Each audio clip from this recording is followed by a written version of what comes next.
Donc ce projet de démolition de l'ancienne maison de retraite est intégré dans le projet de ville, la l'année 2050.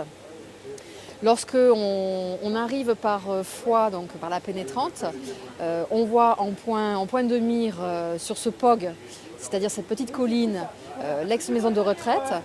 Celle-ci était construite sur les fondations d'un ancien château cathare. Donc on connaît plus facilement Montségur internationalement, voilà, au niveau du catharisme, mais il y avait aussi ici un site et un petit château cathare dont il existe encore les fondations. Donc lorsque ces bâtiments seront démolis, ils laisseront apparaître l'église Notre-Dame de l'Assomption avec le vieux centre-bourg, voilà, qui est le vieux Lavelanet. Ici sur ce site, on a l'amiante sur des éléments en fibrociment, on a l'amiante dans des dalles de sol, on a l'amiante dans les cols des dalles de sol, on a de l'amiante dans les bandes calicot, on a l'amiante sur des carrelages, des cols de carrelage, des cols de plinthe. Un chantier des amiantages, il y a différents niveaux. Il y a niveau 1, c'est en dessous de 100 fibres au litre, des fibres comptées par rapport à une mesure de 24 heures. Il y a une pompe qui mesure 24 heures avec un filtre qui est analysé à laboratoire. Et jusqu'à 100 fibres au litre, on est sur un niveau 1. De 100 à 600 fibres au litre, nous sommes sur un niveau 2. Niveau 2, ça veut dire des confinements, des sas d'accès. Le personnel est en tenue désamiantage, en combinaison, jetable. Et ils ont une protection respiratoire type à ventilation assistée. Bon, ici, donc, nous sommes un chantier, bon, comme j'ai dit un peu, par rapport aux matériaux, nous sommes sur un chantier niveau 2. Voilà, là, on va voir un confinement, on va voir une zone de chantier où là, ils ont tout préparé pour retirer du carrelage dont la colle est amiantée.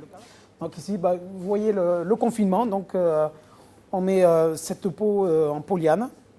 En fait, on est vraiment confiné par rapport à l'air. Nous avons des entrées d'air. Alors, une des entrées d'air, c'est toujours les sas. Et après, il y a d'autres entrées d'air. Il y en a une autre là-bas, où on voit bien les filtres d'ailleurs. Voilà. Et donc, tout ça est mis en dépression. Le principe, c'est quoi? C'est qu'on prend de l'air de l'extérieur. Il rentre ici. Ici, il se charge en fibres d'amiante. Tout ce qui n'a pas été capturé par les appareils. Ces fibres sont aspirées par les déprimogènes. Et ces déprimogènes ont des filtres pour que l'air qui est rejeté ne soit pas amianté. Une fois qu'ils ont terminé le chantier, comme on est sur un chantier de démolition, ils doivent les mesures de ce qu'on appelle les mesures de première restitution ou libératoires. Autrefois on disait libératoire. C'est-à-dire qu'ils vont mettre des pompes qui vont fonctionner pendant 24 heures. Les filtres sont analysés et ils ne peuvent déconfiner, c'est-à-dire enlever tout ça, toute l'installation, qu'une fois qu'ils ont le retour du laboratoire qui dit qu'ils sont en dessous de 5 fibres au litre.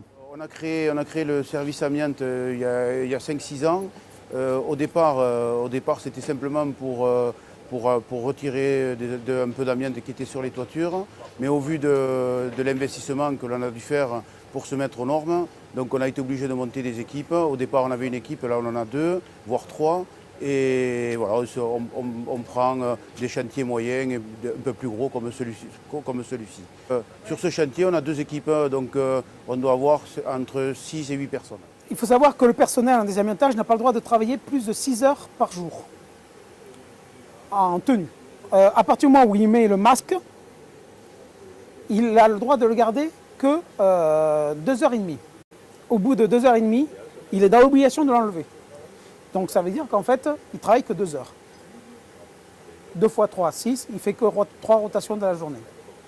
Il faut savoir donc, il ressort. Lorsqu'il ressort, il y a une pause. Une pause pendant 20 minutes, il ne doit pas avoir le masque. Et puis après, il se reprépare pour rentrer. Il rentre en zone, il fait son travail. Et lorsqu'il sort, il passe par 5 sas. On les voit. Alors l'amiante, comme les déchets des combinaisons, sont mis après dans des big bags qu'on envoie derrière, là. Et ces big bags, c'est sous double enveloppe, et ils partent en centre d'enfouissement. C'est un projet qui n'aurait pas pu se faire sans l'aide de multiples partenaires avec qui nous avons négocié pendant presque 2 ans. Donc on peut citer le conseil régional, le conseil départemental et des subventions fléchées de 2 fonds différents des services de l'État. Voilà, donc c'est un bâtiment qui depuis maintenant des années était fermé, ne pouvait plus avoir aucune utilité. Malheureusement le projet d'hôtel n'a pas pu être fait, donc il n'y avait qu'une seule solution aujourd'hui. C'était de le raser, de redonner à ce coin un aspect un peu plus naturel. Et pour cela, il fallait passer par toutes les obligations des démolitions en termes de désamiantage et autres, pour rendre à ce site, on va dire, un aspect naturel qui servira demain, je l'espère, à ce que les citoyens de cette ville puissent également s'en emparer pour être un lieu de détente et de loisirs, de culture peut-être. Donc tout cela saura être réfléchi par la participation citoyenne qui est aujourd'hui mise en place sur la ville de La Blanet.